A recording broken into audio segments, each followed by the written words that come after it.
السلام علیکم ورحمۃ اللہ وبرکاتہ۔ مفتی صاحب کیا حال ہے؟ خیریت سے ہیں؟ مفتی صاحب ایک مسئلہ تھا کہ جب کسی بچی یا بچے کی ولادت ہوتی ہے تو کیا جس عورت نے بچے کو جنم دیا وہ عورت اپنے شوہر کے کپڑے وغیرہ دھو سکتی ہے یا نہیں دھو سکتی؟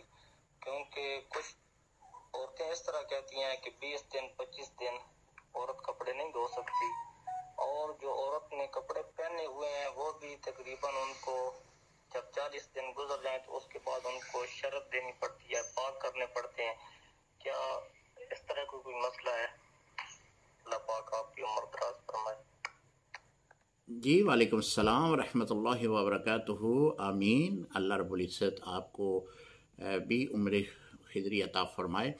آپ نے جو سوال فرمایا ہے نا کہ عورت کے ہاں بچہ پیدا ہوا ہے تو کیا وہ اپنے خاوند کے کپڑے دھو سکتی ہے؟ بالکل دھو سکتی ہے۔ اگر اس دوران نفاس کا خون بہہ رہا ہے تو تب بھی وہ کپڑے دھونے تو کپڑے پاک ہیں، وہ کپڑے دھو سکتی ہے۔ یہ نہیں ہے کہ عورت خود ناپاک ہو گئی ہے تو اب وہ جو بھی کام کرے گی وہ بھی ناپاک ہو جائے گا، ایسا نہیں ہے۔ یہ تو دور جاہلیت میں ایسا ہوتا تھا۔ حضور علیہ السلام نے آپ نے دیکھا کہ اس وقت عرب کے لوگ جب عورتوں کو حیض آتا یا پھر نفاس کا وہ دورانیہ ہوتا تو وہ عورتوں سے بالکل علیحدہ ایک ہو جاتے اور ایک کمرے میں اسے بند کر دیتے اور کہتے کہ یہ ناپاک ہے، لہذا یہ گھر کا کھانا بھی نہیں پکائے گی، کپڑے بھی نہیں دھوئے گی، گھر میں جھاڑو وغیرہ بھی نہیں دے گی۔ تو حضور علیہ السلام نے ایسا منع فرمایا۔ تو لہذا اگر کسی عورت کے ہاں بچے کی ولادت ہوئی ہے تو وہ اپنے خاوند کے کپڑے دھو سکتی ہے۔